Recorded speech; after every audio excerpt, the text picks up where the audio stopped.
Great music to make your workday go faster. Good morning, guys.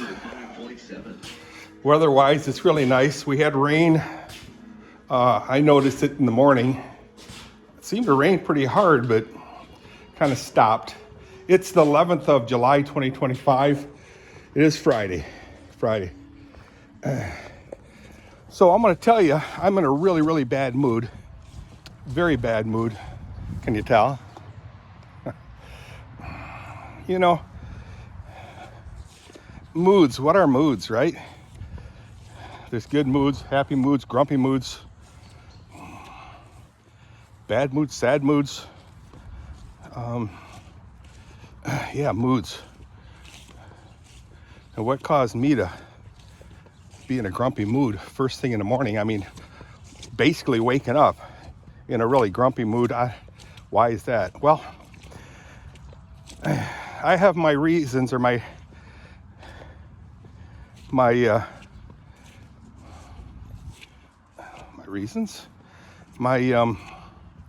idea as to why humans, maybe even animals too, probably animals too, why we wake up in a really, really, really bad mood, guys. Whoa, it's very slippery here. You know, I've given it a lot of thought over the years. So we didn't get much rain at all. But everything is wet, it's slippery, snotty, if you will. Why the bad mood, Dirk? I mean, anything's gonna trigger me, anything. So I really gotta watch out. Like, see this snotty, slippery ground. What if I slip and fall? It can happen, because like I said, it's like ice and snow. I'm gonna leave that water in there, kind of give the horse a little bit of juicy, loosey type dinner, breakfast, if you will. Oh, you give them a lot of grain, Dirk. You're gonna put them in some kind of a foundering situation. Oh, let's get a little bit more water in this one. I'll bet you we got maybe 3/8 of an inch of rain. So why do humans, and I believe some animals, wake up in a really grumpy mood? Well, there's a good reason for it, I believe. And it has to do with your dreams.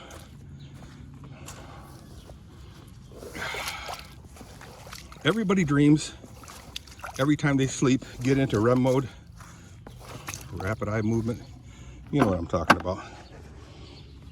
Everybody dreams, whether you know it or not. And the only time you remember your dream is if you interrupt the dream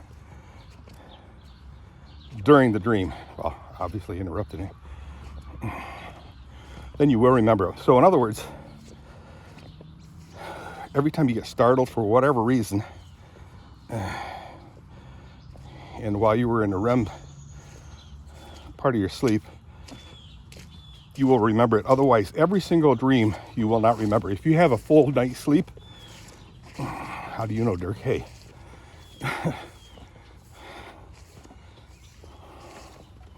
I've taken many classes, the required classes in behavioral sciences, which tap into minds, great minds, of very academic, very learned people. Hi, girls. Why the long faces? I know dude's got a long face today. So,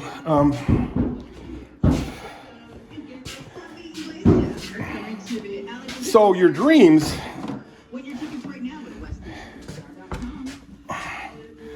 are basic realities in your head. And I do mean realities.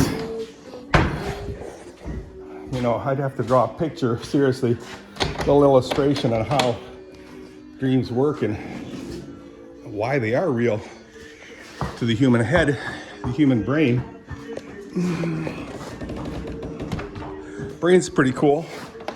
The way it functions is pretty cool. Wait, doing a lot of walking, guys. Come on, sweets.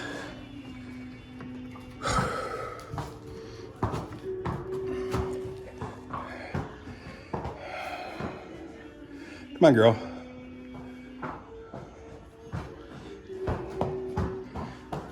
If I just, there we go. She's out. I got one more horse to let out.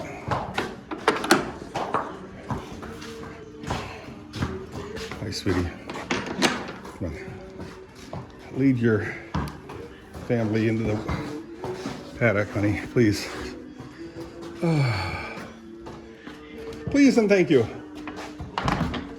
So the dreams, oh boy. Ah, boy. I guess I can start doing the stalls, cleaning them. They are reality in your head. Your head don't, your brain does not know any different during your sleep, because quite honestly, I don't know what that shield is called, but you have a shield in your head which identifies reality, and the difference between reality and not reality, dreams, or just other regular thoughts. I mean, everybody has thoughts. Okay, honey, you got to get away from the door, sweetie. Come on. The horses are kind of, it's hard for me to have them negatively affect me because they're so they're so forgiving, and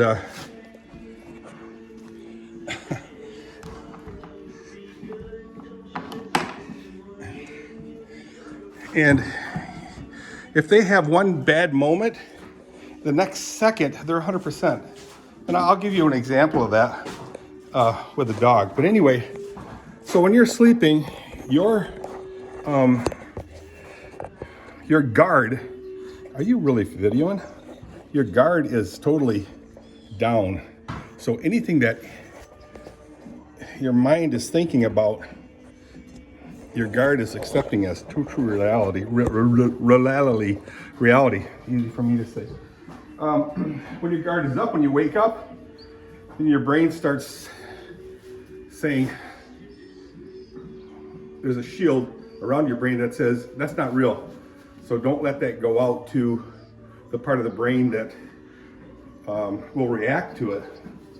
You totally ignore it. Your brain will automatically ignore it for you. And that's the problem that schizophrenics have. They don't have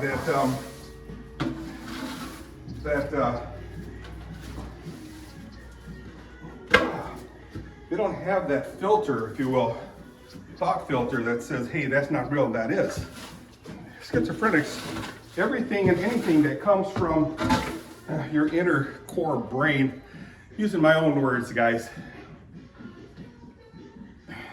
schizophrenics take that as real. That's why when they see other people or hear other people or smell certain things and it's not really real, that shield, it just sends all that information to your brain, so your brain says that's real. So they start seeing things, seeing people, hearing people talk to them, voices, smelling things, and then the brain says, dude, you better react to it. So you react to it. But in a normal brain,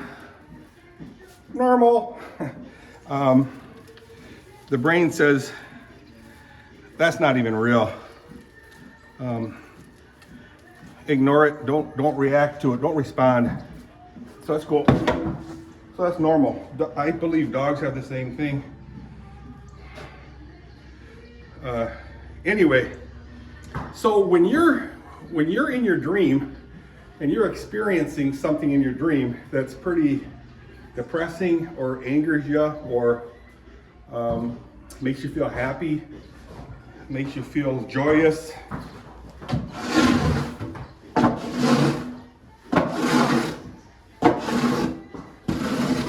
makes you scared to death about something, Well, your body is going through that while you're sleeping, and when you wake up, you forget about that, but your body went through that, and you still have all those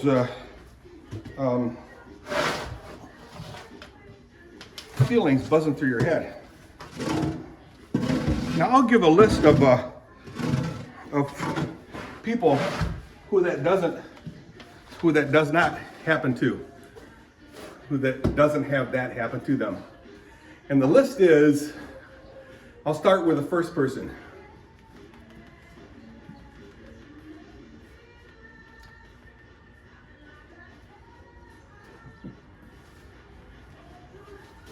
Everybody has it.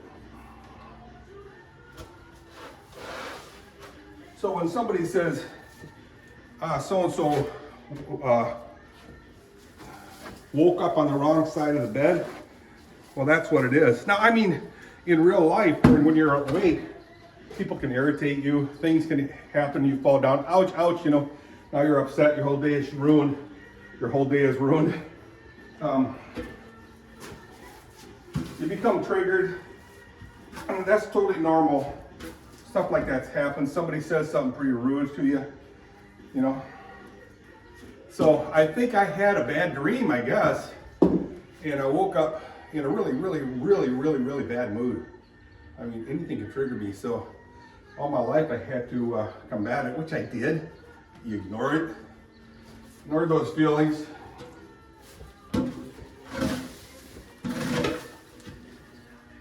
Good luck with that, right? Yeah, well, used to do it. So obviously I must have had a really, I mean, I woke up about 4 times last night, and the dreams that I remembered were pretty pleasant ones. So I don't know.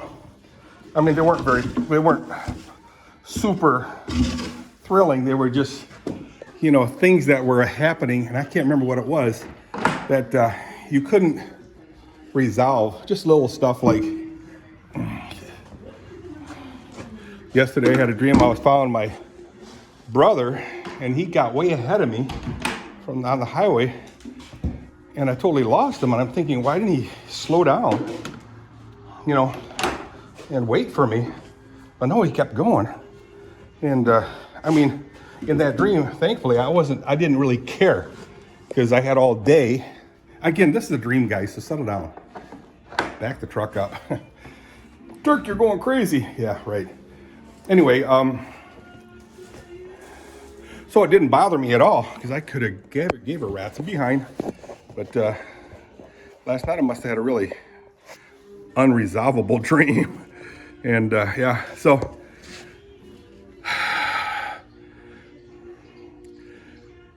everything triggers me today, but I'm resolving it by walking through it. Hey, Dirk, it's just a stupid feeling you had during your dreams. So I'm relaxing. But anyway, that's my story for this video, how dreams affect your moods during the day. Now, most people won't agree with me. They'll say, that's just a bunch of psychology crap, not crap. It's all crap. I'm okay with that. Another thing too, to change your attitude in life. One of my professors, yes, PhD guy, he talked about this one professor at a college, university. What he did was he had a controlled bunch of men and women, students, in a lab and say, okay, I'm going to show you this ball. And then what he'd make that person do is put on the face, without telling him what he was doing, just put on the face of a really angry person, you know, lower brows, you know, squinting the eyes, looking at a ball, one certain ball. And then he would have that person look at that ball and make that facial expression. That person had no idea what the professor was doing. Well, then he gave them something else and made them contort their face into a happy face. Again, the subject person didn't know what the professor was doing, so they would. So he did that over several months to a group of people. A ball, let's just say a ball would represent anger. A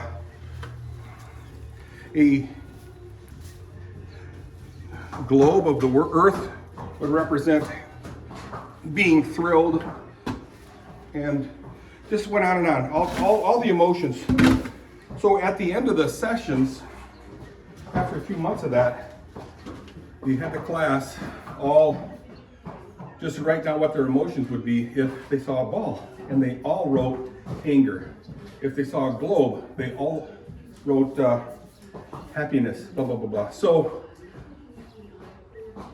the takeaway from that was, if you set your facial expressions, your body expressions in certain moods, that's the way you start behaving. So what I was doing when I worked for Lear Alpine, such a stressful job as a manufacturing engineer, you know, making sure all the union shop lines were running very well, and that everybody were in good moods. Everybody was in a good mood. Blah, blah, blah, blah, on and on. Just so, you know, the happier employees are, the better they produce. Anyway, it was a world of turmoil, especially when a lot of the your partners in crime, other engineers and managers, were basically incompetent in many ways. But I always would walk the floor.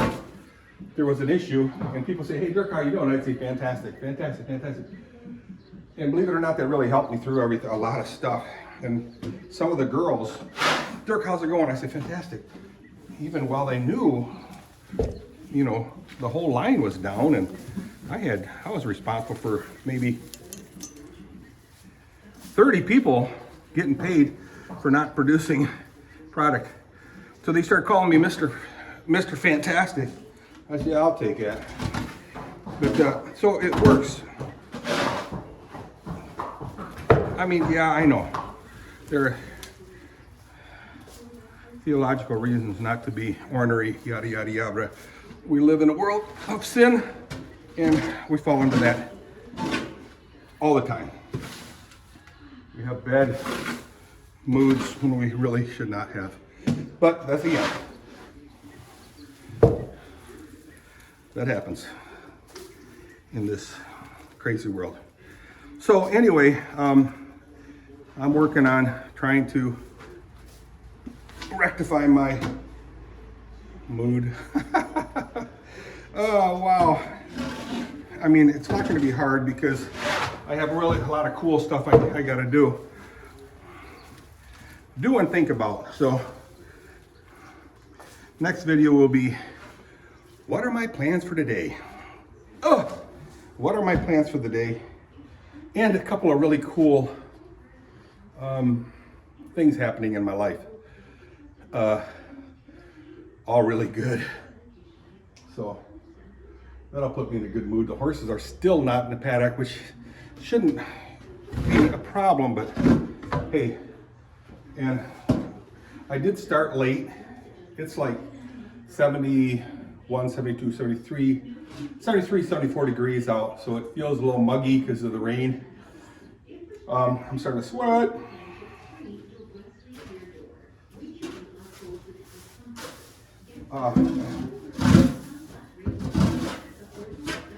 So I'll be in a better mood very shortly and tell you what's all in store today and what Kathy's got planned for a few weeks. All right, talk to you guys in a bit. See you on the next video. Again, it's the 11th of July, 2025, and it is Friday. Bye.